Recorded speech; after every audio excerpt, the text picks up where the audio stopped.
Philosophers have said that there are only 7 stories we keep repeating throughout history. Tonight, we're going to pick one and tell it again. This is The Treatment, a podcast about stories with your hosts Billy Beck, Cody Beck, and Mark Lucas. The Treatment is filmed above a live studio audience. Dangling over them like a sword of Damocles of podcasts. One day we will fall, and their ears will hear, and the stories will be told. Is it that day? Who is to say? But we've told a story recently, Mark. What was the last film we produced? The last film that we produced was a lovely little anthology film called Spirits of America Travel Agency. Normally, I prepare ahead of time with a review of this film. We forgot that part. We did, but I found one from the film stage. Perfect. Spirits of America Travel Agency percolates with the sadness of a place bracing for its untimely death. A landscape populated by psychically damaged wanderers, fumbling after an identity within and beyond the town that wouldn't exist without them, and vice versa. Was that Wrist Cutters? No, that was Spirits of America Travel Agency, Cody. Welcome to the show. Thank you for joining us. So what's on the spinning circle of stories for this week, Bill? On the spinning circle of stories this week, we have In Real Time, Ichabod Crane, Snow Queen, Romeo and Juliet, Handful of Spiders, Dracula, Isekai, Hansel and Gretel, and Chosen One High Fantasy. The wheel is a-spinnin', and the wheel is a-landin' on one of mine. It's In Real Time. Ooh. Okay, cool.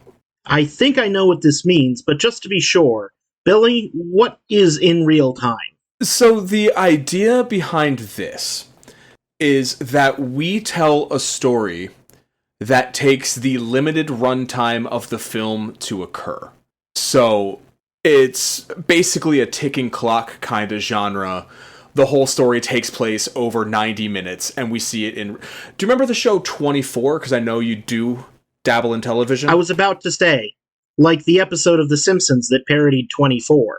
Yeah, each episode of 24 takes place over an hour, and the 24-episode season allegedly takes place over the course of a single day. No one ever eats or pees, but it's fine. Commercial breaks, I guess. But the idea was to pitch a film that would take place, the story takes place over 90 minutes to 100 minutes, 120 minutes. We don't need to do crazy epics here. But that was the idea. Okay, so I have 2 thoughts, and it kind of boils down to how much fun we want to have with it. So my first thought is not much fun in terms of genre. I'm thinking a drama about firefighters. Two guys who are kind of button heads at the station and then get called out to a fire. And we follow them in real time. Okay. That's option number F for firemen. The other option is we do something more fun. This is Plan F for fun. My first thought for Plan F for fun is a guy that wants to either reconcile with a girlfriend he's kind of on the Splitsville with, or a dumb teenage sex comedy where the virgin wants to lose his virginity, a la the Ken Marino portion of Wet Hot American Summer, stretched into a feature length. Okay. Of those 2.5 options, so option F, there's a movie called Only the Brave, which is about firefighters, and it really fucked me up. So, maybe not option F. Now when we go to option F, the first... Plan F. What was that? There's option F and Plan F. Was it Plan F? Yes. Oh, sorry, Plan F. There's option F for fire and Thank Plan you. F for fun. I remembered F and F. I missed Plan F. Okay, so Plan F. The first one about a relationship drama feels a little samey to Ellipsis. I want to point out it's not a relationship drama. I thought you said drama. It is a relationship comedy. I could have sworn I heard you say drama. like she's willing to give him one more chance. Let's meet at Le Cafe Bistro at exactly 7. Do not be late. And now it is 5:30 and I've got to be at Le Cafe Bistro at 7. Don't fuck it up. And then an in real time sequence of how he fucks it up. Just shenanigans trying to get all across town in an hour and a half. Exactly. A very condensed after hours. Okay, that sounds better than what I had thought you'd said. I might have zoned out a little bit. Forgive me. That's all right. I do too when I'm talking. I do also like the one about a kid at a high school party trying to lose virginity. And I think that could be fun with shenanigans. Very samey to the other one. They're both trying to get to place on time. I was thinking more along the lines of the first Plan F Part 1, is more of a road trip version of this, whereas Plan F Part 2 is more of a bottle episode. Like, we start with our kid getting at the party, and over the course of the night, like, drama happens with people, there's fun and games, the cops show up, they end up in the woods hiding from the cops, shit like that kind of thing happens. But yeah, what are you thinking, Cody? Yeah, what do you think, Cody? So, I think in the year of our Lord 2026, it's going to be a little tough to pull off a losing my virginity unless we establish the character is extremely sheltered. I prefer the term teenage boner comedy. We could set it in the mid-aughts, when we were teens. We could do that.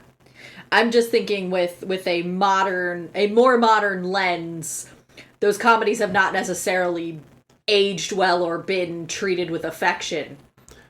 And I think we could lampshade that if we went this route, because I'm still not sold on it, because I still also like the idea of the road trip option. But if we go with the teen boner comedy and set it in the mid-aughts, like when we were in high school, because that's a period we know and are nostalgic for, we could have one of the characters be into 80s teenage boner comedies, Porky's and things like that, and have another character point out how problematic they are and acknowledge that, and then not make the same mistakes. Still have our characters be people and not objects, you know what I mean? Like the end of, sorry Mark, I know you've never seen movies, Booksmart, where she gets a ride home from the quote-unquote whore, and it turns out that she's just been giving guys rides home, and occasionally sleeping with them, but mostly she's just been giving guys rides home, and jealous judgmental other girls have been labeling her a whore for it. I think if we go that angle, lampshading it could work. Yeah. Yeah, I'm thinking about another movie I've never seen. They Came Together. David Wayne. It's a shitty rom-com that parodies shitty rom-coms. And they play all of the tropes of the shitty rom-com, but also kind of comment like, that's not how this works. That's not how any of this works. Mm-hmm. But I think right now is when I'm saying let's decide. Are we doing a shitty teenage boner comedy parody, or the kind of saving the marriage? The guy shows up at Le Cafe Bistro covered in honey and soaking wet and saying, I can explain. Dinner for Schmucks. That's the movie I was trying to think of. Don't. It's bad. The French version of it is kind of a bottle episode where they're just chilling in the... That's true. That is like mostly a bottle episode farce. At least that's, what I've heard, because I haven't actually seen it. I also had the word farce pop into my head, and I don't think we've done a farce. I don't think we have either. Like, I could see this maybe the teenage boner comedy element is just one of our characters, and it's more of an open and closed door farce, but like set at a high school party. Okay. I'm having a thought here. We do both in the sense of, what is that? Bedroom farce, where mom and dad are having a fight upstairs about dad's failure to keep the marriage intact, storm out, both adults leave, and then party happens. Or is that two blockers? I don't know what blockers is. I honestly haven't even thought about the parents being there. I just assumed they were not present. That makes sense. But come to think of it, I'm pretty sure there was always a parent somewhere at all the high school parties I went to. That's because you went to lame parties. Listen, hurtful. I had fun. Is it inaccurate, though? I had fun. So I think we're leaning towards this party. A party farce. Okay. A farty, if you will. No, I will not. You will not farty? Want a divorce. Mark, please continue. See, I was still thinking about the guy has to make it to Le Cafe Bistro on time to save his marriage comedy. Okay. Because I think a bedroom farce is too many balls for me to juggle. I've never seen a movie, but I tried watching She's the Man, and there's like more than 4 characters, so I was lost immediately and gave up. It probably didn't help when one of the characters started dressing like another character. So that's even more characters? No, I can't do that. That's too many numbers. If anything, it's less characters. Well, listen to our podcast about it on the other feed, soon to be Major Motion Podcast, and you'll find out all about that movie, Mark. Good. I hope I can understand it. So this road trip idea, or not road trip, this get to the bistro. I'm picturing it beginning at the end, and then going back to the beginning, with I can explain. I was just finishing up at work when, and we can use that beginning bit to see, how did he get that trash can stuck on his foot? Why is his left pant leg missing? Okay. And we wouldn't have to do the hard work of lampshading difficult, improper 80s stereotypes. True. Not that would be difficult. That would be one character whose existence is to do that. But, okay. But if you're both feeling the boner comedy party, I can try and get on the same page. I could honestly go either way, Cody. Yeah, I'm down for either. Let's save our boner comedy. We'll put that on the wheel for later. Okay. Let's do this get to the bistro. I'm sorry, I'm just giggling at the idea of unproblematic boner comedy. that's gonna replace in real time on the wheel. How do you spell unproblematic? Like problematic, but you put an un before it. Thank you. I wasn't sure. Alright, so blocking out then this bistro, do we as a trio want to set up for ourselves this character state at the end, or do we want to figure that out as we go along? I kind of want to figure it out as we go along, and let's just kind of keep a pin here that we need to physically change him at points throughout the story. Yeah, because now I'm trying to think of, like, structure of this, and I'm thinking this is more of, like, a 5-act, John. Just, like, 20 minutes at a time, we get it to, like, an hour 40. Yeah. So our opening act would be... exclude the cold open from that. The cold open is separate. Well, how does that work with the in real time? I would say from opening credits to closing credits, it's happening in real time. We'd have the cold open of... Stumbles in. Where is he? I told him not to be late. I can explain. And then the credits, he's... And Act 1, he's still at work. Yeah. The credits montage is like... 90 minutes earlier. 90 minutes earlier, and like PowerPoints and TPS reports. Sending out that last email. I would want to see him, just to bare bones this real quick, but I would want to see him like get to know the character by how he interacts with people at the office. What I'm thinking, the tiny little interaction that I can see that would tell us a bit about him is it's 5 p.m.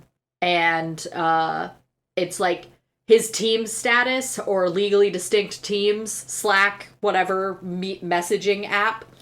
He has just switched to yellow because he's getting ready to leave, and a message comes in, and he goes like he's going to go to look at it. And then we have like the post-it note from his wife that's like, or not from his wife, but there's a post-it note that's like, do not be late, reservations X, this place, in the corner. And he like closes it. Is this his wife or is it a girlfriend? It's his wife for now. Like they're hanging by a thread. She's been staying at her sister's, but they want to make it work. This is your last chance. Makeup dinner. Got it. And I think I like how you phrased all that, Cody, about like the Slack teams closing it, but he can't leave work yet. Oh yeah, of course not. I think we just need to establish that he is a workaholic and he's trying, right? Like, this is important to him, he's trying. He's not a workaholic, but he's a pushover. And so after he, like, closes Slack teams, his manager comes by with a big stack of bullshit. Like, hey, I know it's kind of last minute, Jenkins. His name's not even Jenkins. He just doesn't want to correct him. Hey, Jenkins, I know it's a little bit late, but the Schmigendorf account needs to be gone over. Do you think you could look at it? This is kind of high priority, so thanks, buddy. That's just, first thought. In addition to, like, it's not a stack of shit that has to get done, but it's one thing he needs to read over and figure out by the next morning. So his whole journey to the bistro, he's also trying to do that at the same time. And that's A, what causes some problems, and B, problems with that get caused by the world. So that's another thing he's trying to juggle while getting to the restaurant on time. So he's reading the Schmigendorf brief while trying to do everything else. Yeah. Like, he's gotta get, like, an analysis of that document to his boss by the meeting first thing in the morning. And he's hopeful that shit's gonna go well enough with the wife that they'll come home and reconsummate the marriage. So he wants to get it done before then. You're giving the presentation to the board about the Schmigendorf account. Okay, yeah. So he has to get familiar with it now. And he wants to do it before dinner because he knows, like, might have a few drinks. Hopefully one thing leads to another. She comes home. Things get settled. Is it hat on a hat if there's some fucked up shit in the brief that he catches, and that's part of what delays him? Yeah, and I don't mean, like, it's one of those things the numbers where, like, aren't adding up. Yeah, like, you're reading over it, and you're like, oh, that looks right. Wait. No, I have to go to the next step. And you, like, goes to the next stage, and then it's still, like, sticking with him, and it's one of those things where maybe even, like, third time he hits an obstacle, he's like, okay, wait, no, that can't be right. And he looks at it and realizes these numbers are altered or whatever. Yeah, and I think that could be resolved in the climax where he calls his boss and quits. Yeah, he either calls his boss and quits, or he calls his boss an American Beauties, and is like, I won't tell them that you've been fudging the numbers if you agree to give me the raise you were supposed to give me last year. I think we can tie that into the wife thing, too, where if part of the problem in their marriage, and this will all get explained via maybe a phone call or text chats or something as he's on the way. But I'm saying, like, part of the issue with the relationship could be that he's working too hard and that he's, like, spending too much time at the office, and she can see him, like, sacrificing a passion of his. Maybe he wants to do, like, eco law. I know that's kind of a trope, but, like, maybe he wants to do some nonprofit work, but he's stuck at this big law firm doing, like, siding with corporations, and it's like finding the corruption within his own firm is what causes him to quit, and that's also, like, what saves him in the end. So this is a comedy, right? I have a couple of thoughts about keeping this as much of in the line of a comedy that I personally would like my kind of comedy. And part of that, I think, ends with him just getting all kinds of fucked up. So first off, Cody's suggestion about making a, what was that, American Beauties? Was that, what is that, a movie? Yeah, American Beauty. He has that confrontation with his boss, where he threatens to reveal that the boss has been cooking the books and give me a raise, except the printout was off by one line and he didn't notice because he's trying to read very fast. And actually, no, this is right, but you just accused your boss of financial crimes. You're fired. Okay. Giving you the opportunity to pursue your true dream and passion, something kind of low stakes, running a shop that sells knickknacks. Writing that novel. He will try and spin that to his wife as a positive. Okay. I think we need to just bare bones of what happens between this beginning and end so that we can fill that out. So you had said 5 acts, and I was thinking the 5 acts are like 5 things. So Act 1 is he's still, like, trying to leave work. Leaving work and getting out of the office is Act 1.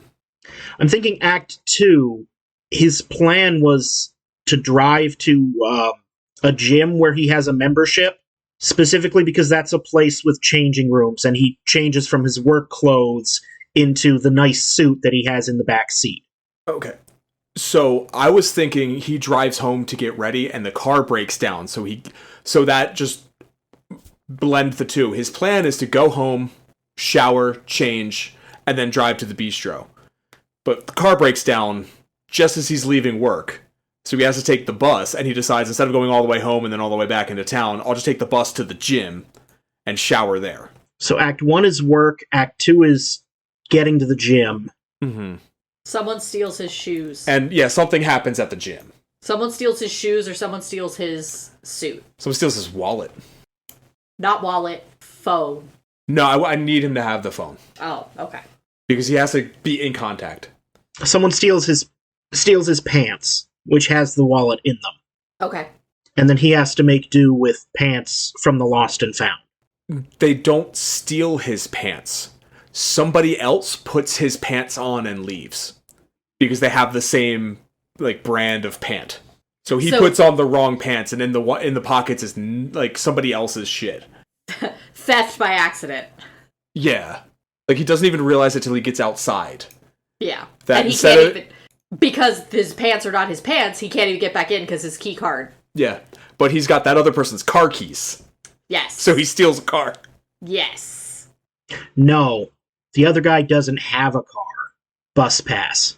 Act 3, then, is trying to get to Le Cafe Bistro on the bus.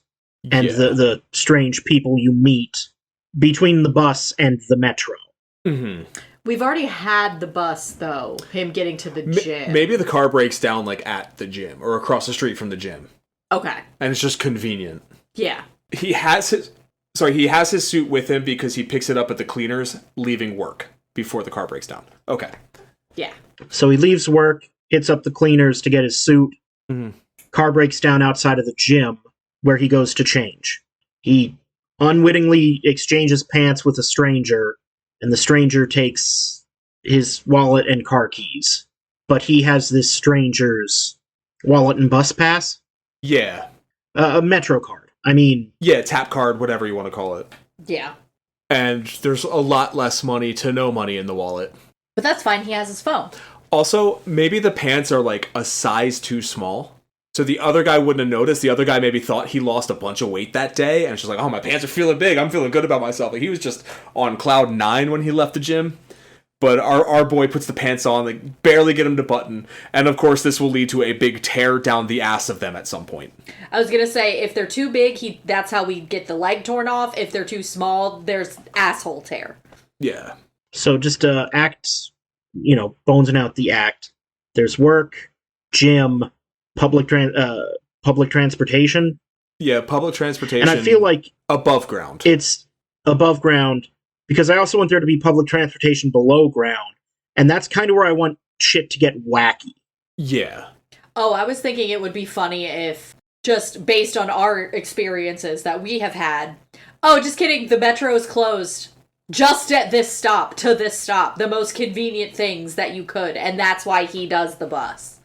That's what forces him to take the bus instead. I don't want to have, that much time of him just being on a bus. Okay. Well, what I'm thinking is, he gets out of the gym and he's like, shit, I can't get on the... He's like, shit, I don't have my car keys anymore. Well, okay, well, I have this metro pass. And he goes to the nearest metro station and there's, maintenance. I think he gets on the train fine. Maybe the station for the bistro station is closed. Okay. So he has to, overshoot it and then run above ground to get there.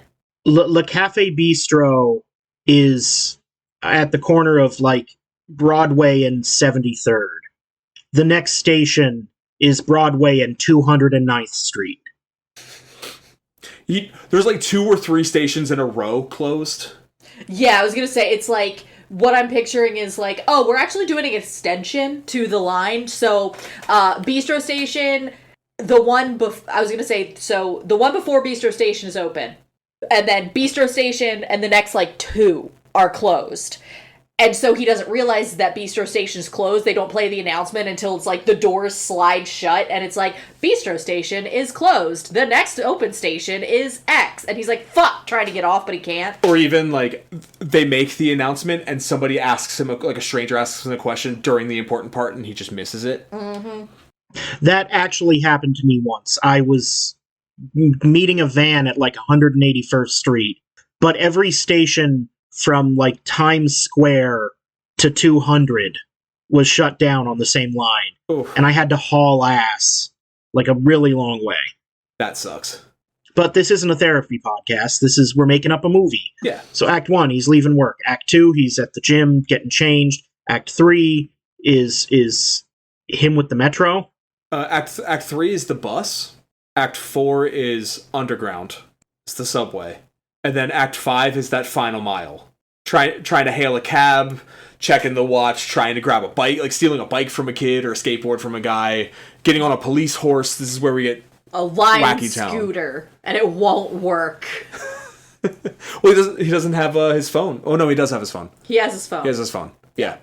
Maybe the phone's starting to die at this point, or he doesn't have signal, you can't get the app to download. Mm-hmm. And then the final beat of the movie is the cold open, and then roll credits. And it's during that last mile that he gets a call from his boss asking for an update on the, what did I call it, Schmiggleton account? Sure. Where he makes that accusation, gets fired, and then goes in and I can explain. And I think we do get some of his explanation, because that's where we get his spinning it of, I quit my job to focus on our relationship and my dream of writing that novel about running a store that sells knickknacks. Writing his novel about running a store that sells knickknacks exclusively to eco-lawyers. And again, because of the kind of comedy that I like, I think they reconcile, they get back together. And then we get an American Graffiti, not that I've seen American, because I've never seen a movie, but an American Graffiti-esque, like, superimposed over their joyful reconciliation kiss, saying, like, it didn't last, and they ended up divorcing 2 months later. I was going to say, they remained married for an additional 12 days after this kiss. Okay. Just for a bit of character growth, I think he should also yell at his boss. He's like, well, if you're firing me, you know what? You suck, you're bad at your job, I do most of it for you, good fucking luck now that you're firing me, etc., etc. Yeah. And my name is not, and never was, Jenkins. Because I think I like the idea of, like, just a guy missing a pant leg or his pants are torn in half, just screaming into a cell phone. Alright. So do we want to take it back from the beginning and flesh it out? Just one more time, I'm going to say it so that it's still fixed in my head. Yep. Work, gym, bus, subway, last mile. Yeah. Those are our 5. Yeah. Okay. That's a good journey. Alright. So we open with Not Jenkins rolling in looking like shit. I can explain. Opening credits. He's at his office. I like what you said earlier about the Teams notification coming in and the sticky note and the closing the Teams notification. I want him to be, like, really well organized. Like, he has his to-do list so that the audience sees, here's what's going to happen today. Go to dry cleaners to pick up suit. Go home. Shower. Shave. Maybe he's got a little scraggle he wants to clean up. Oh, that's something else. He can use the wrong razor and nick his... No, he just doesn't shave. Oh. The beard gets crazier as the fucking thing progresses. Head to bistro, arrive half hour early, order her favorite, like what her favorite wine is. Like, you know, the whole to-do list, the checklist. The last point is save marriage. Save that's marriage. Underlined. Yes. Perfect. So he sees that, goes through that in his head, maybe even mutters it to himself so the audience hears it. And as he's getting up, shoulder, or hand on shoulder, keeps him in his seat. Jenkins! You need to take a look at the Schmiggleton report. Sir, why? It is 5 o'clock and I am trying to leave. You are doing the presentation on the Schmiggleton report tomorrow. Bright and early, first thing, be ready for tomorrow. There's just a few key facts and figures. Make sure you have them memorized by tomorrow. But it's clearly like a stack. It's like a folio. It's like a novella about the Schmigleton account. I think as he flips through it, he should realize, to play up the mistake later, his boss doesn't know how to print shit. So the back half, it's really only like 3 pages, but the back half is just all the extra printer paper that came out. Or he's like flipping through it and like some pages are upside down or flipped up like the wrong way. Because I'm just thinking that way we establish that it could, when we do the reveal later, it doesn't feel cheap. Mm-hmm. Like, it genuinely, like, the boss fucked it up. Yeah. Also, when he's called Jenkins, he adjusts his nameplate on his desk, which has his actual name on it, so we know that's not his real name. Mm-hmm. And then he sees the size of the report, looks at his to-do list, and then just pencils in, like, in between shave and get there early. He just pencils in go over Schmigleton report and adds a little checkbox next to it. Just like a little arrow that goes, it's like, this goes in here, do this here. And then he confidently grabs his shit, heads out. How does he say goodbye to people? Because this is going to establish the kind of person he is. Do we want him to be a loser, or do we want him to start off as, like, kind of well-liked? We're going to beat the shit out of him, so I want him to be likable at first. I'm imagining Ben Wyatt at Parks and Rec when he goes to the accounting firm, and he's, like, a bland, chill guy, but at the accounting firm, he's, like, a wild and crazy dude. You know what I mean? Yeah. So he's, like, he's just, like, a normal, not normal, but, like an Adam Scott type, but the rest of this office is so fucking straight-laced and, like, boring that he's the charming one. I think we can establish that with as he's going by, like, the rows of desks on his way to the elevator. The stragglers that are still at work, like, good luck saving that marriage, Steve. You go win her back, Steve. She's crazy if she lets you go, Steve. Yeah. Tell your wife I said hi, Steve. No, that's how this whole thing started, Bob. But, like, we see that he's a bit of a loser in the way that he is, but, like, everyone else is a bigger loser around him. Yes. Okay. Perfect. Heads down the elevator. He does the beep beep in the garage and approaches a very cool car, and then walks around it to, like, the Nissan Sentra, like, behind it, hidden from frame. It's a Toyota Corolla, and you know it. No, this guy's not as cool as me. Okay, it's a Camry. No, it is a Nissan Sentra. It is a Dodge Neon. What's the box car called? Just the BX? It is a Scion XB. Yes, because he liked the commercials. The B stands for, it's a PT Cruiser. Do they even still make those? No. But the people who drive them fucking love them. I don't know why, they're a terrible car. Something along those lines. Not quite the Urkelmobile, but a nostalgically nerdy car. Similar to how, in Breaking Bad, what's-his-face drove the fucking Aztec? I think it was called. That really, like, boxy, ugly SUV. They gave him that car to establish him as a loser. I know what you're talking about. The Pontiac Aztec, so called because it had a huge ass. That's the one.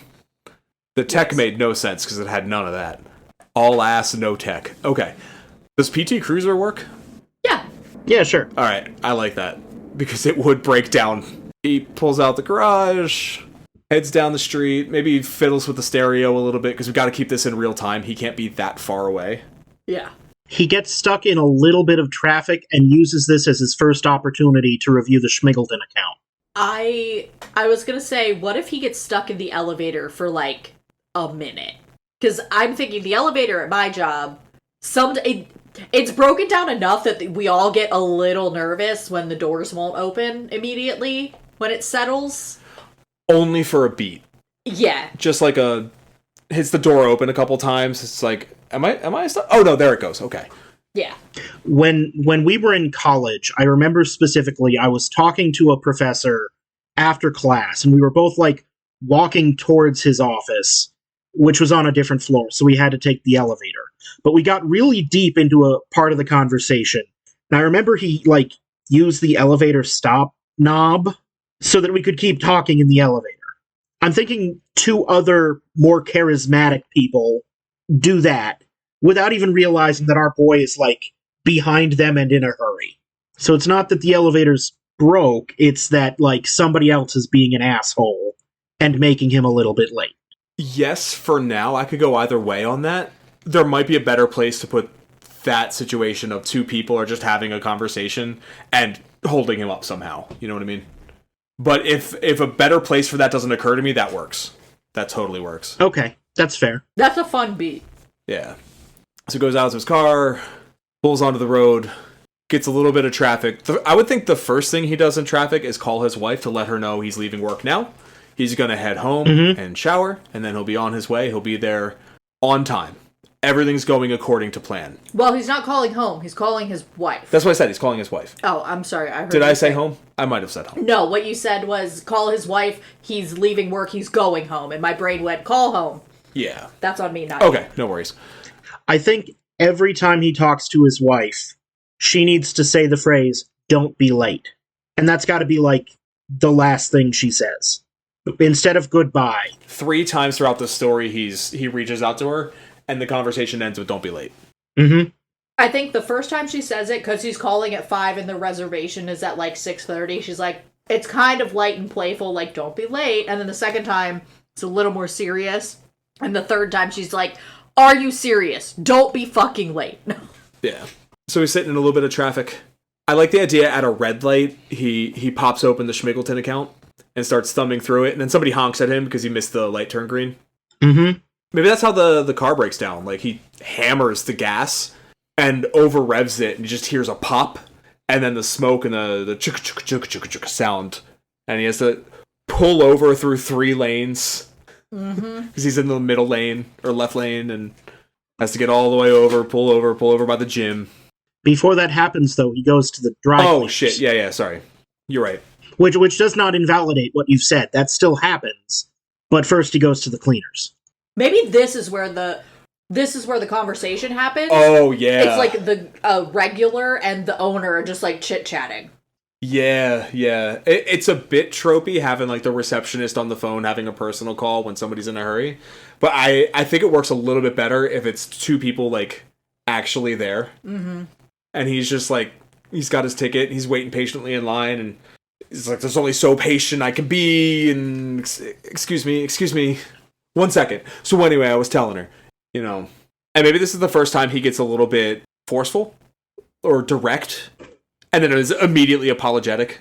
Yeah. So gives the guy his ticket, gets his suit back, steps in gum in the parking lot on the way out. It's a minor setback, but it's just setting the tone for how wacky things are going to get. I don't think it's as simple as he gets his suit back. I think there needs to be just a little bit more confusion before that.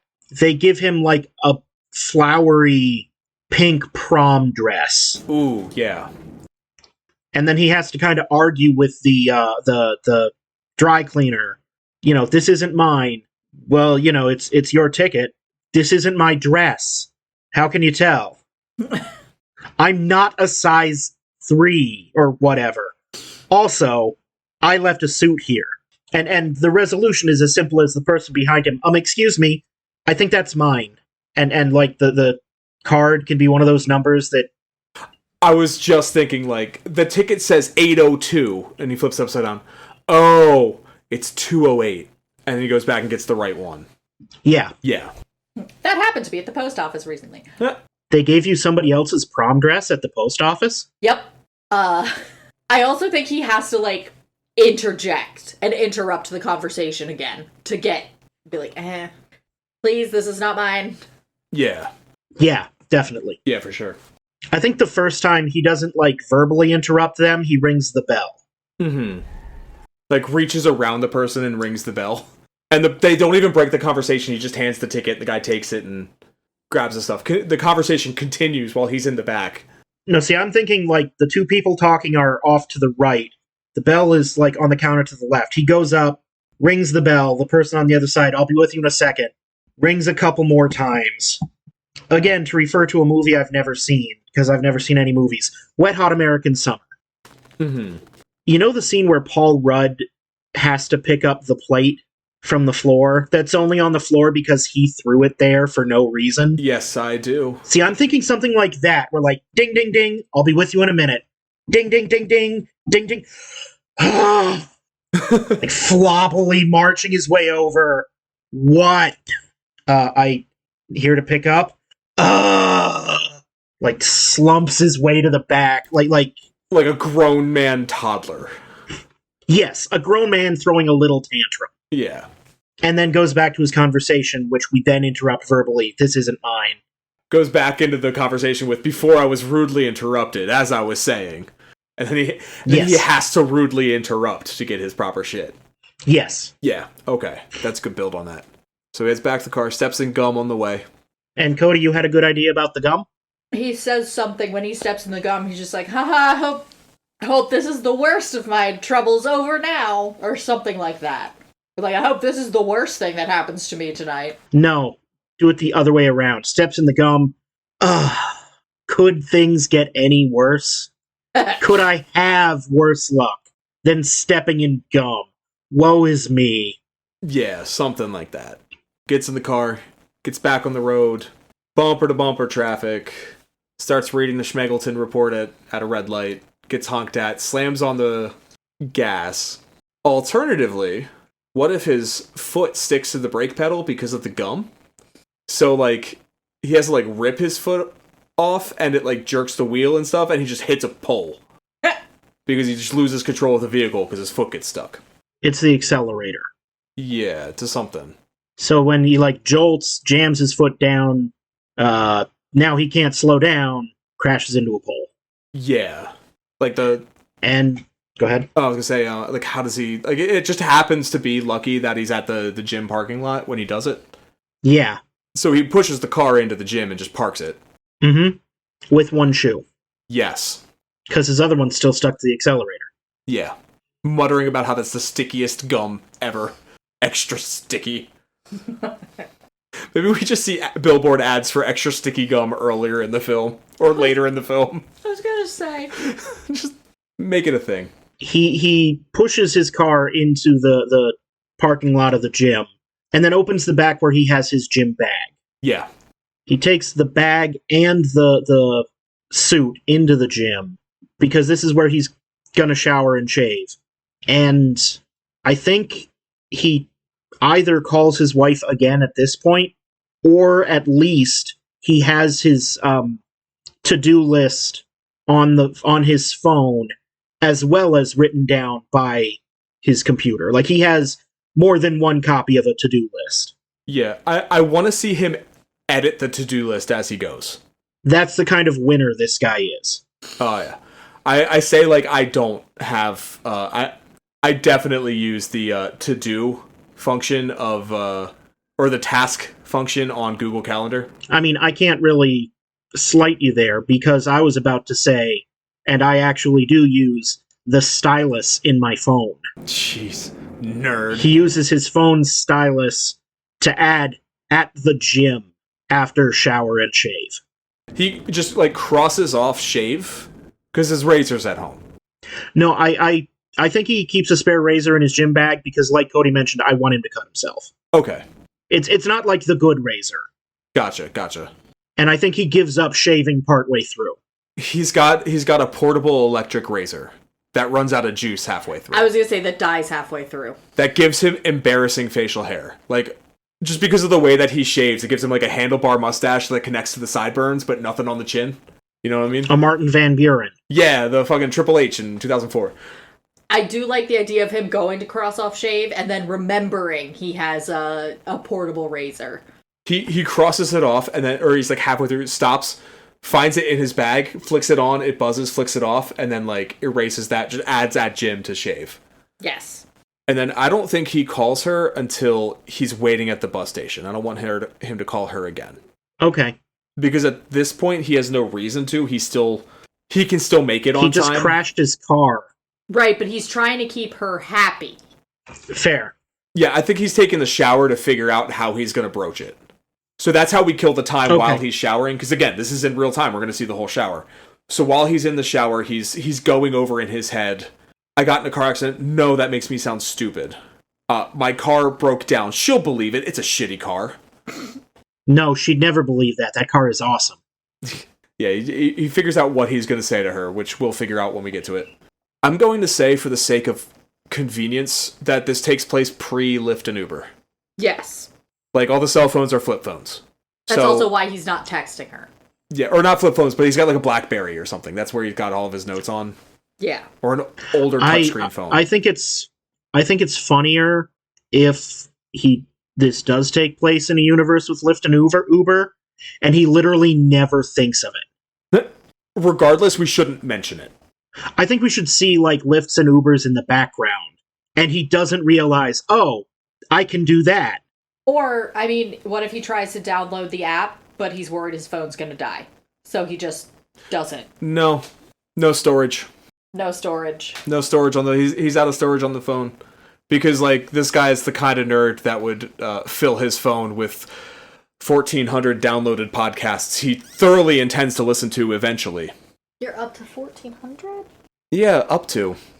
Not downloaded. I only have, like, 900 downloaded. And they're all... this is a little bit personal, maybe, but one of the podcasts I subscribe to is the National Council on Compensation Insurance's State of the Line podcast. I think that's the only kind of thing he listens to. No, like, sports or comedy podcasts, no true crime, just all sorts of different boring podcasts. So, as funny and personal as this is, I think we should make it a little bit more relatable to the audience. He goes to download the app, not enough space, delete some photos to clear some space. So he goes to his photo log, and it's all just pictures of his wife, but he refuses to delete any of them because they're pictures of his wife. I like that. But we can also have it as he's scrolling through. It's like the first one we see is a picture of her, like, flipping him off while walking away, and then as he keeps scrolling backwards in time, they get happier and happier in their relationship. Yes, I like that. I was also going to say there should be one podcast about writing a novel. I don't know how we'd show that, but I like the idea. Well, I can't delete any of my photos. Maybe I can delete some of these podcasts. Let's open up the podcasting app. How to write a novel? No, can't delete that. Tales of a knick-knack vendor? Can't delete that. I think he just like goes, I'll just hail a cab. Like, he's like, all right, let me get Uber so I can get to the restaurant. Oh shit, not enough space. Let me see if I can delete. No, I'm not deleting any of these. These are all of Karen. I'll just hail a cab, and then gets ready to go in the shower. I think a fun beat in the shower, while he's showering, some guy walks in singing some kind of song that is like a definite duet that is catchy, you know? And he starts showering in the stall next to our guy, who gets swept up in the spirit and starts singing along. For whatever reason, it's Baby It's Cold Outside. I don't know why. Maybe. See, I was thinking like what's that one bit from Brooklyn Nine-Nine? Oh, shit. What are they singing in the lineup? I don't remember. It was a Backstreet Boys song. I know that. Tell me why. Yeah, that was it. Something like that. And while they're, like, singing together, he doesn't notice a third guy taking his pants. Well, we could also have the camera angle framed in such a way that we see it as the audience, but he wouldn't have any opportunity to. Because I'm imagining it's, like, coming out of, like, there's the wall of showers, and, like, these two guys are showering, and then you just see, like, his locker is in the doorway of the... Or we see the two stalls, and somebody's in the stall already in the shower as, like, the photo swiping is all happening. And then as he's disrobing to go in the shower, the other guy starts singing. And so Stranger is in the shower, starts the song. Steve joins in as he enters the shower, and then as the song is finishing, the shower guy comes out and just grabs the wrong pants off the hanger. Because he's annoyed by these other two guys singing. No. It's just the two guys. It's the guy he's singing the duet with is the one who takes his pants. Okay. He's just like, they're in their own little world enjoying this musical moment together. Like, just strangers in the night singing along. That he's not paying attention and just grabs the wrong pants. And then Czech sees they're a little looser than he expects them to be, like, oh, I'm losing some weight. And, fucks off. So our guy still has everything except for his wallet, which was in those pants. Yes, okay. So he gets out of the shower, starts putting on his suit. Pants are last because then you don't have to tuck in the shirt. Or am I just autistic? You're just autistic. I'm just autistic. I always put on my pants last when I wear a suit. No, you're right. That's the way you do it. Yep. Pants on last. Socks first, pants last. Well, suit jacket last, but you know what I mean. He has to suck it in to get them. Blames the dry cleaner at first, and then reaches into the pockets and finds the wrong wallet. So there's no cash, so we can't hail a cab. But there's the Metro card. Yes. So, grabs his gym bag, takes it to his car, doesn't have the keys, so he can't throw it in the back of the car. See, I'm thinking he should lock his keys in his car. So he put the keys in the gym bag. Okay, so he unlocks the car, tosses them in the gym bag, throws the gym bag in, shuts the trunk. Or he pops the trunk, he doesn't unlock the car. Shuts the trunk, and then goes for... Maybe he's got a spare 20 in the glove compartment that he's going to go grab, but he goes to the door after the gym bag's in, realizes the keys are in the trunk. Yeah. And now he's just stuck with this stranger's Metro card and his phone. That's all he's got left with. And the Jenkins report, I guess? I guess he's got that under his arm. Yeah. Because he was reading it while getting changed. Yeah. Or he just wanted to put it on the passenger seat, so he didn't put it in the gym bag. Right. But he had it in the gym with him because he was reading it while he was getting changed. Yeah. That's good. Okay. And that's where he starts noticing that some of the numbers don't add up. Mm-hmm. So I think when he goes into the gym earlier, he manages to dislodge his shoe, but the gum is still on there, so the shoe still sticks. Because I want him to start losing his shoe occasionally. And he has to go back and get it. So by the end, he just completely leaves it behind when he's running. But the gum stays on the shoe throughout. See, I'm thinking his shoe stays on the gas pedal, and he needs to I really want him to get something from the lost and found that he now has to wear. So he's got like a dress shoe on his left and a borrowed sneaker on the right that's like 5 sizes too big. I kind of prefer the bit of him occasionally sticking to the floor. Because I think that's a running gag that can pay off, rather than the lost and found. I do like the idea of him having to get something from a lost and found. I just don't know what else it could be. Maybe he goes through the lost and found for his pants. But we want the small pants because they're going to rip. Right, but he doesn't find any pants. That's why. Yeah, he just finds like old crusty gym shorts. Maybe there's another pair of sneakers, but they're like 2 sizes too small. I think if he's not going to have anything from the lost and found, then we would have to just not have him do the lost and found. Okay. Like if he's not going to walk away from it wearing something from it, then we shouldn't have him go to it at all. That's Chekhov's lost and found. Yeah. Okay, I can agree with that. All right, because I also really like the idea of the sticky shoe, because it's also a nice Foley effect. Every time he steps, you just hear a little squick. And I feel like that's one of those things where at the last second, when he's on like the last second of his patience and he's trying, his shoe sticks and he's just like, God damn it! I think that's what causes his pants to rip later. When he's getting off the bus, his shoe sticks on the last step and he has like really like wrench to get it unstuck. Oh, I was thinking he steps out, and as he steps out, because his foot stays, the pants rip because there's like a step. Yeah. Something like the foot's... It's as he's getting off the bus is when the pants rip. Yeah. And a group of school children at the back of the bus point and laugh at him. But first, he's got to get on the bus. So, yes. He's got the Jenkins report. What does he... Oh, no. Locks his keys in the car. Got the report, the Metro card. Goes to the bus stop at the corner. Sits. Calls his wife. Yeah. And here he tells her... So we're maybe a half hour in now, so it's like 5:30. He's about an hour away. Yeah. So he calls her just, hey, honey, slight change of plans. I'm not going home anymore. I had a little issue with the car. It's all taken care of. The tow truck's here. I've got a cab waiting for me. I'll still be early. Don't worry about it. I'll be there. Don't be late. Click. You know, like, makes up a lie. Yeah. Waits for the bus. Someone needs to approach him at the bus stop. And I don't want to do a stereotypical homeless person. One of those people asking for donations, or the cell phone guys. Girl Scouts selling cookies. A yokel, somebody from out of town who needs help navigating the bus system. Okay. He's got a funny accent, and he needs to know how to get to let's say the train station, and he's really friendly and talkative. Again, I've never seen a movie. Double Indemnity. Mm-hmm. Bill? I've seen it. You know the guy, I haven't, but there's a guy who meets him at the back of the train. Yeah.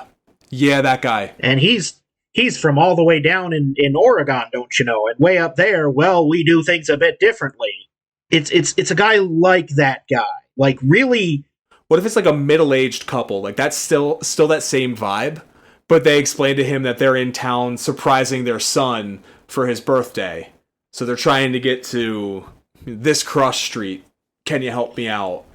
And he's like, you know what? That's on my way. If you just get on the bus that I get on and get off 2 stops after me, you'll be fine. Something like that.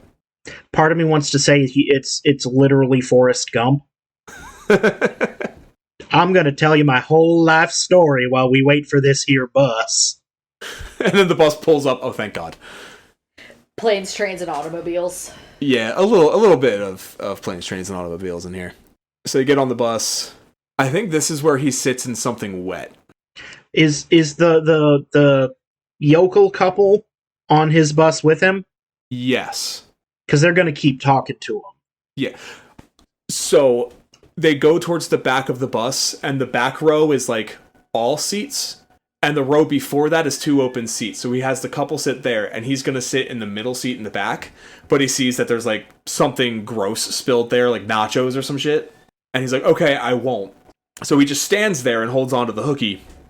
And they talk his ear off the whole journey. They tell a Grandpa Simpson-esque story about onions on their belts. And then at one point, the bus jerks to a stop, and he like gets thrown forward, and then it accelerates, and he gets thrown back, lands in the seat in the nacho cheese. He gets nacho cheese all over his ass. Yeah. The couple continues their stories. His stop approaches. He pulls the chain and says, 3 traffic lights down, pull the chain, they'll stop right where you need to be. Starts making his way off the bus. Foot catches on the thing. That's when he tears his pants. And he can even, the school kids laugh at him, he can even exclaim that the nacho cheese is running down his legs now. I got mustard in my crack. Well, that sounds like a you problem, Cody. Do you want us to pause recording while you go shower? That's a wrestling joke that Bill did not get. Is that a Kevin Owens bit? No, it was when Dean Ambrose attacked Seth Rollins with the hot dog cart. Oh, that's right. So now he's got sticky foot, cheesy drawers, and ripped pants. Gets off at the subway station. Maybe stops in at like the little public restroom to try and wipe the cheese off his ass and makes it worse somehow. Yeah. All he's got is toilet paper to use, and it's just real shitty toilet paper. It just like sticks, and then it gets on his hands. It just like leaves lint everywhere, and then he tries to wash his hands, but the water doesn't work. And he just like drowns them in the hand sanitizer Purell thing. Rubs his ass, rubs his hands, tries to make it better. It is not better. It's just runnier. If anything, it's worse. Like everything's stained, and like maybe it's like a nice gray suit, so like it really accentuates the stains. Yep. I feel like he's also getting sweaty at this point from nervousness. Yeah. Heads down to the subway, watches his train go by. He spent too long trying to clean. Yep. So he's got to wait another 10 minutes. Now, I think this would be a good place for a scene to play out in front of him, you know what I mean? Maybe not 10 minutes, maybe 5 minutes. Maybe this is a better, I'm also thinking about runtime here. This is a better metro system than LA. You mean like the Steve Buscemi scene in Paris Je T'aime? Yeah. I'm glad you got that reference, because I don't. For some reason, I'm feeling, again, in the metro, it's the underground, things get a little bit weirder here than they would anywhere else, right? Yeah. For some reason, I want to say vampires. Maybe not vampires, but... Not literal actual vampires, but like... Hear me out. 6, 7 people in matching, like, black hooded robes enter the platform, like, in some sort of, like, clear procession, and behind them is a scared-looking, like, 18-year-old boy who's not wearing the appropriate amount of clothes. Like, he's covered, but he's clearly in an undershirt and maybe, like, boxer shorts or something like that, and just socks. And he looks terrified, and his hands are bound with rope, and the cultists are leading him to the edge of the platform. and they start chanting things and saying things and prodding as the timer is ticking down as the train's getting closer. And he thinks that they're going to push this, like, he thinks this cult is going to sacrifice this kid by pushing him in front of the moving train as it enters the platform. And then in the end, as the train arrives, they do the push saved your life, and it was a frat boy hazing. And they all disrobe, and they all got the letters on, like, welcome to Delta Pi! They start cracking, like, smeared off ices and, like, pouring them on the kid. I like that. I think that could work. I'm thinking in a slightly different direction. Instead of it being a frat hazing thing, the train arrives and they all get in, and he gets on the same car as them, like, but it's super uncomfortable. And he ends up sitting next to one of the cult, quote unquote, cultists. And as the train is just rolling, at first it's kind of awkward and creepy, and then kind of unprompted and very quietly, the cultist says, he's into it. And the guy's like, excuse me? Don't worry, he's into it. It's a sex thing. Do you mean yes? Don't worry about it. He signed the consent forms and everything. This is... I still want to do the fake murder thing, because I think that's a good way to build up tension for 5 minutes. Or 3 minutes, or however long it takes for the next train to get there. But yeah, that's... Because I think I like the idea of the fake murder, because then he could be like, you know what? I'm gonna mind my own fucking business, and he digs into the file, and that's where we see him like trying to do the math. Maybe while he's trying to calculate out the math, he's starting to notice things, and that's when one of the cultists approaches. He's like, "Hey man, I know you're wondering what you saw up there." And it slips him like a card with like his OnlyFans profile. He's like, "This is a sex thing. If you're into it, there you go. If not, have a good life." And just just tries a little bit of advertising there, because we've had people slip us like Instagram profiles on cards before on the subway. That's shit that happens. Yes. But that causes him to lose his train of thought. But then he goes back into the file, and then something else needs to interrupt him, so he misses his stop as he's getting deeper into the thing. Do we wanna have a different couple that needs help that look like identical to the first couple, but they're in slightly different clothing? Yeah. With a printout of the tube map that looks incredibly insane. Like, it looks like somebody dropped spaghetti on paper, and just where the noodles landed is where the lines are. Yeah. They are gender swapped. It's the same first couple, but in drag. Yes. So he helps them navigate the tube, and that's when I keep saying the tube like I'm British. The metro. And he helps them, but they talk over the announcement, so he misses that the station's closed up ahead. I think it's that kind of thing where they heard it and he didn't. So while they're like talking, and the announcement goes on behind while they're talking, so you're trying to get to the Central City bus station. Okay, I can help you get the next. So then he'll say, all you have to do is get off at. So your transfer is in 3 stations. Oh, but the gentleman on the thing just said the next 3 stations are closed. What? Shit. We can even have the announcement play earlier while the cultist is giving him the card. Mm-hmm. Just have it happen multiple times so that he just misses it every time. So he's like, shit, okay. Breathe. Let's finish the report now, and then I'll just run to the restaurant. I could use the cardio. And then this is where he irons out the discrepancy. I think, just to add a little bit more to them being on the subway, he finds the discrepancy, and he looks at his watch, and it's like 6:15 now, or what did we want it to be?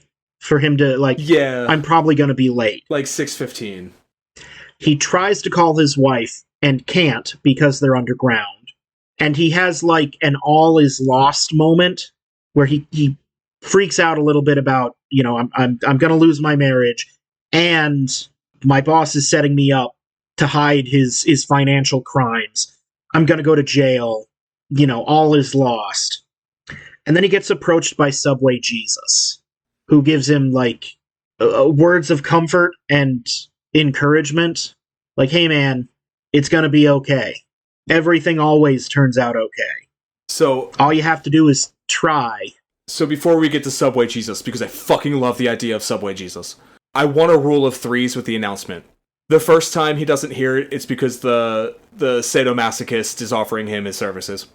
The third time he doesn't hear it is with our elderly couple he's helping. The second time is that guy selling headphones and socks. Or individual cigarettes, one of those guys.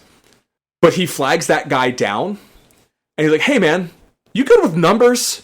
Does this add up? And he has that dude double check his math on the paperwork. Total stranger, probably did it wrong as well. Except for the misprinting thing that isn't there. Or is there? I think, hey man, are you good with numbers? Can you double check? Am I going crazy or do these not add up? And the guy says, I don't know, I can't tell. And then he holds up like a pair of socks or some cigarettes or headphones or whatever. Our guy looks in his pocket and finds like $2. Gives the $2 to the guy. Yeah, no, these don't add up. He like hands him the $2, hands him a pair of socks, and no, they don't add up. He hands him the $2 that were in the other guy's wallet. He hands him one sock and says they don't add up. Yes. And maybe he can be like specific. Nah, these numbers are off by 4,612. Yeah. Just really like he nailed that shit in his head immediately. But he needed to sell some socks too. Yeah. And then before Subway Jesus, I think he calls the wife again while he's like missing the stops. And it's not that he can't get through because he's on the subway. The connection is spotty because he's on the subway.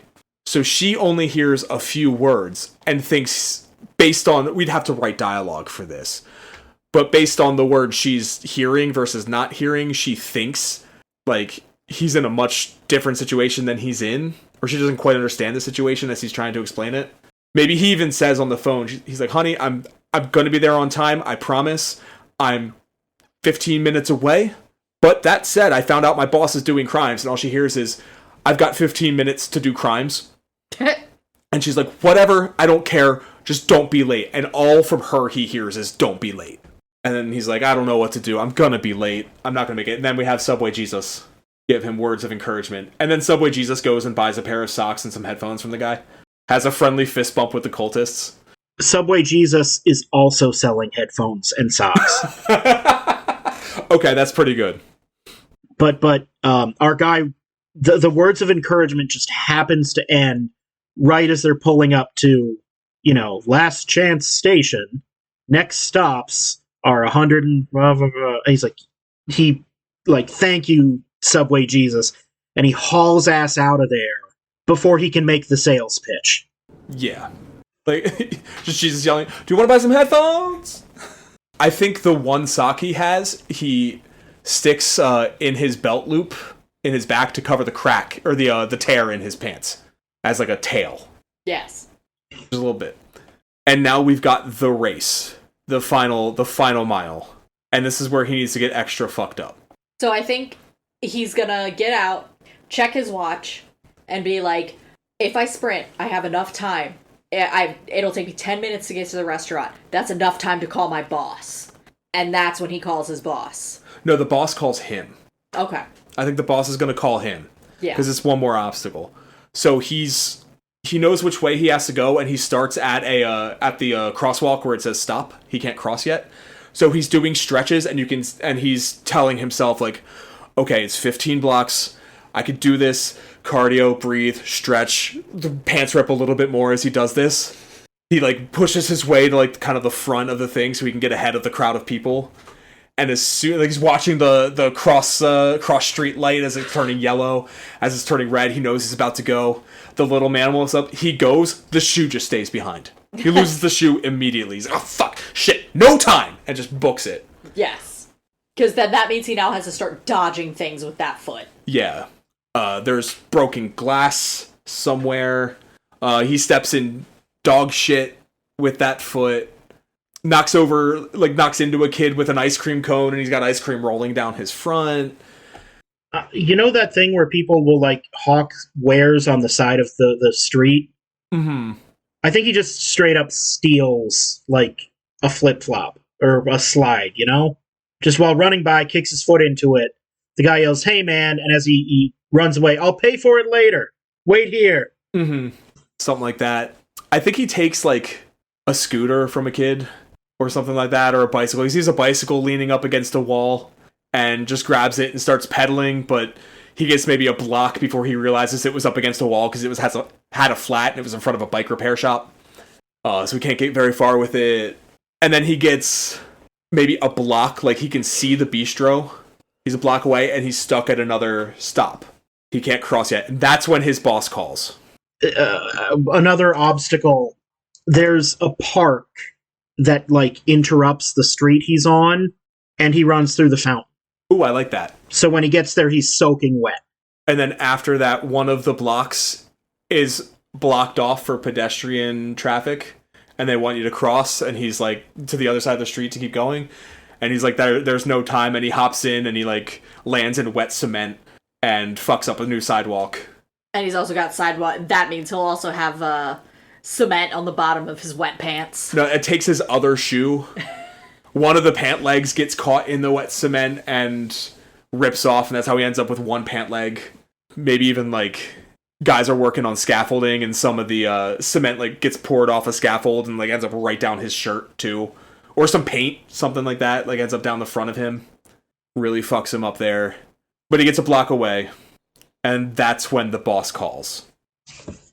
I'm trying to think why the boss would call. Maybe tell him the meeting's an hour earlier than normal. I think he's just calling to check up on him, make sure that you're actually okay. Yeah. Hey, Jenkins. Just wanted to see where you're at with the Schmiggledy report. I'm like, well, yeah, I've been going through it all afternoon, but I did the math on these numbers on page 7, and they're off. If I didn't know any better, this would look like embezzlement is happening. Are you accusing me of financial crimes, Jenkins? Gives him the whole fucking earful. You're fired.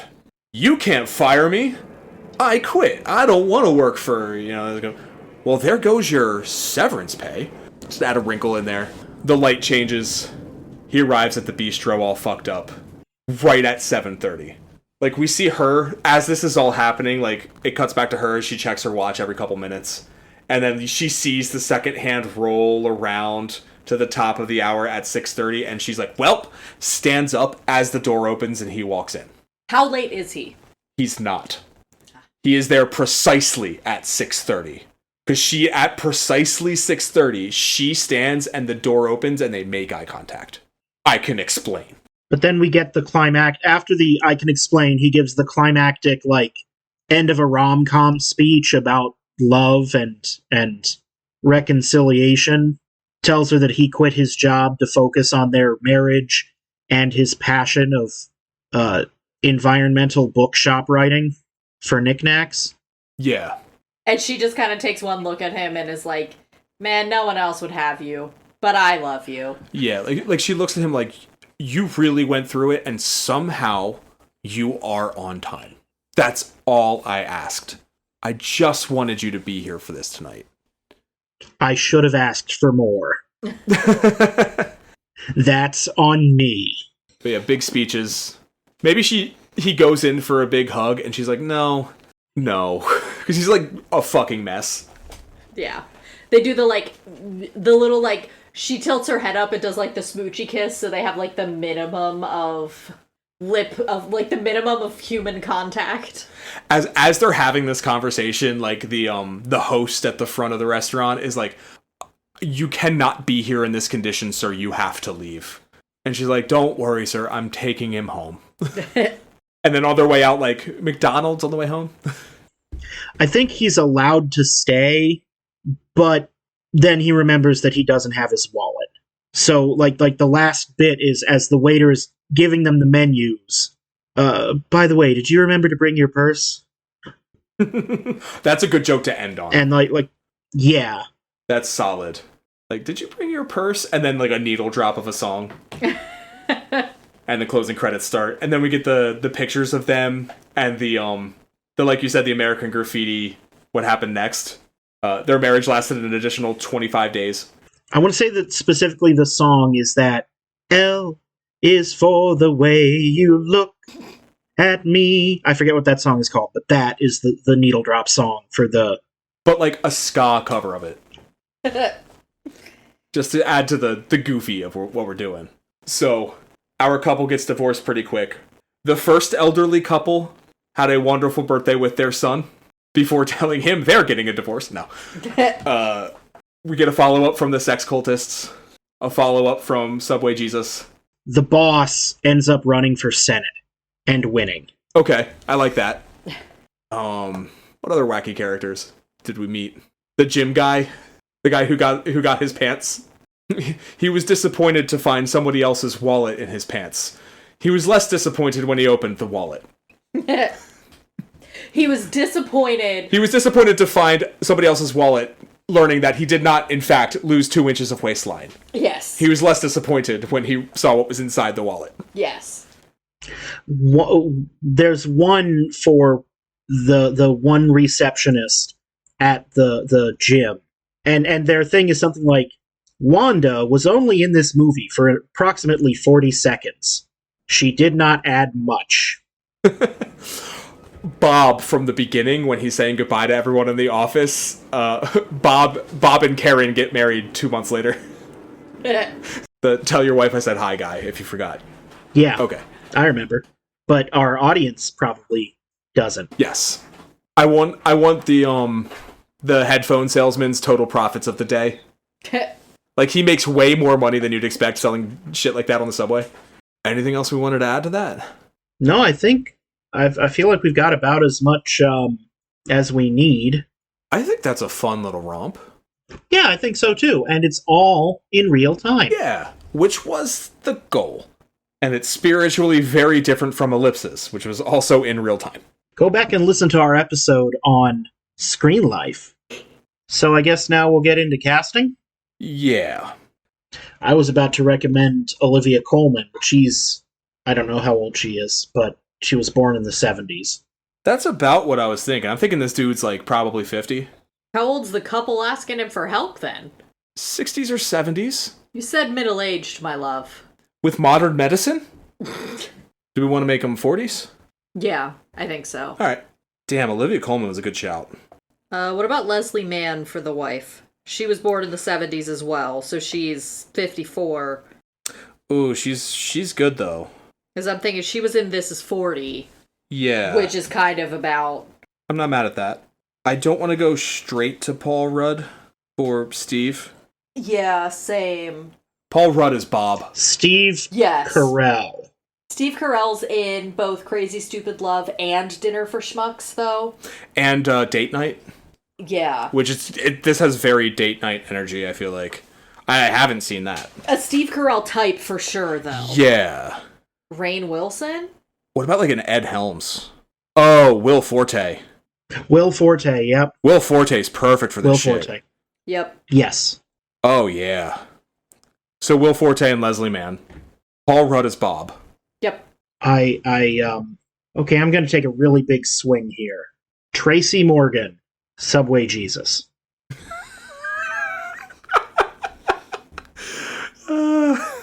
I don't... I was gonna suggest the different members of the Lonely Island for the various... The Lonely Island are the cultists. Yes. Like, Yorma is the one who's getting, who's the sub, and it's, Andy Samberg is the one who talks to him.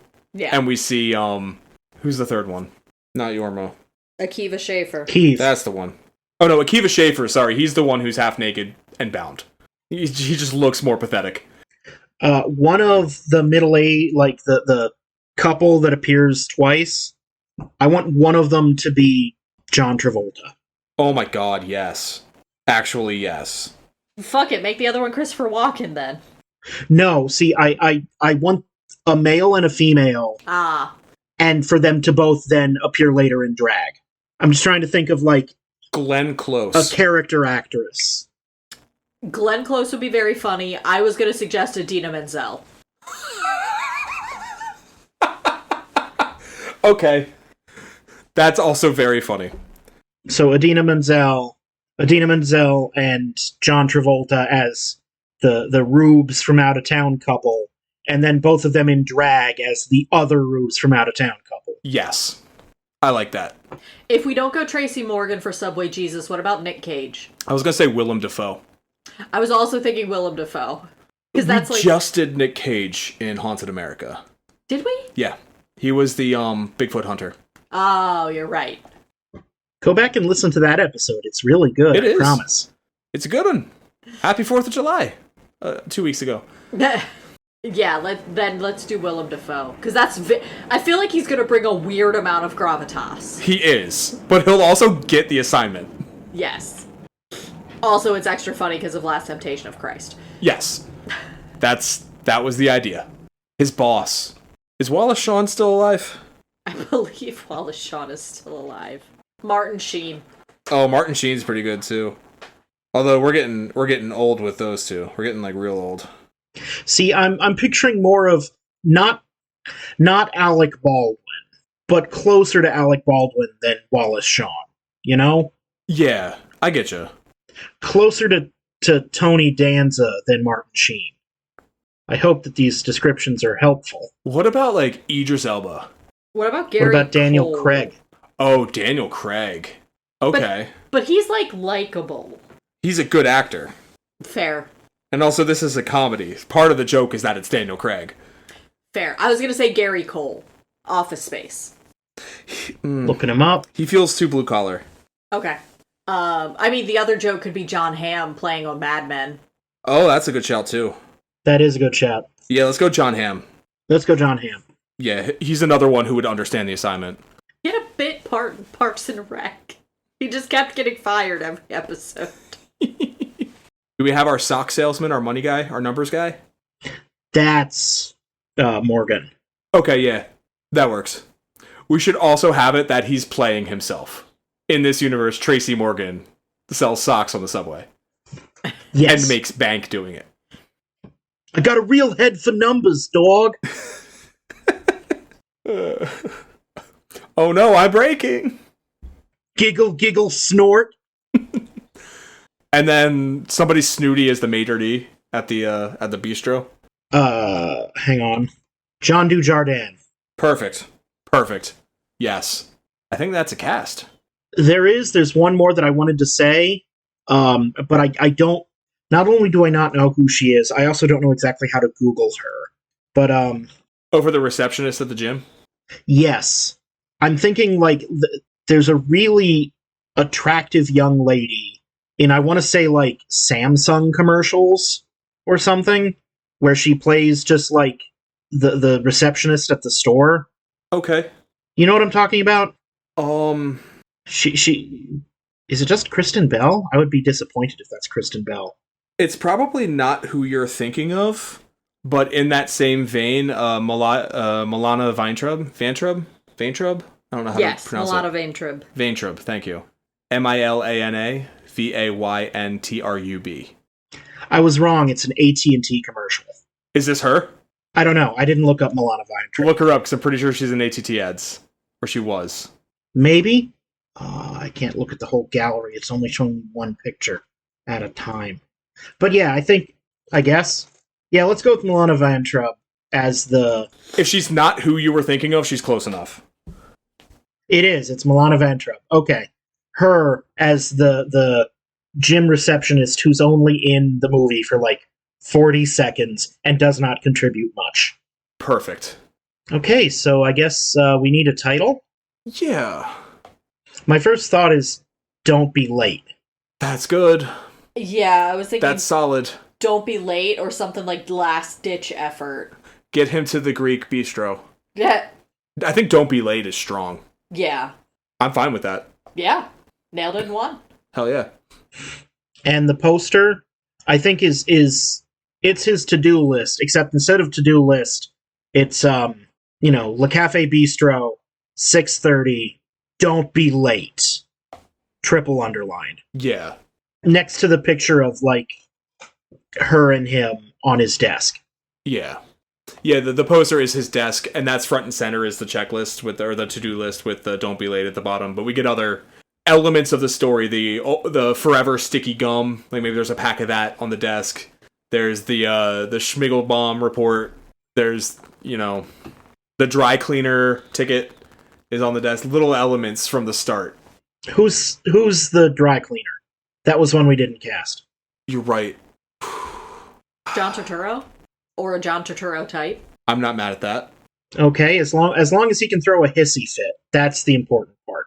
80% of his characters are him throwing a hissy fit.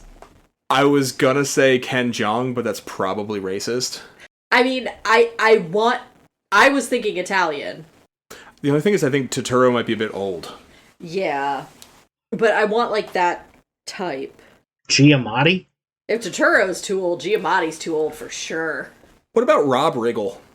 I know this one's going to get shot down almost immediately, but I want to say it out loud because I love him so much. Ken Marino. I'm not mad at Ken Marino. He could be the other guy in there that they're chatting with. I like Ken Marino for the dry cleaner and Rob Riggle for the customer that he's talking to. Alright. Sweet. I feel like this is around Valentine's Day. I had the same thought. Yeah. Yeah. I got no qualms about that. Okay, so I can't think of anything else we need to add. I think we have a fun little in real-time romp here. Not quite a farce, but a real Herculean odyssey. Gee, I wonder what our most recent episode of the other podcast was about. Not Hercules. Well, this has been The Treatment, a podcast about stories. We've just put together a wonderful film, Don't Be Late, and you can see it in theaters this Valentine's Day. If you haven't already, don't forget to like and subscribe, and go to ko-fi.com/soonmajorpod. Please. We've been your hosts, Mark Lucas, Billy Beck, And Cody Beck. and we'll see you at the movies.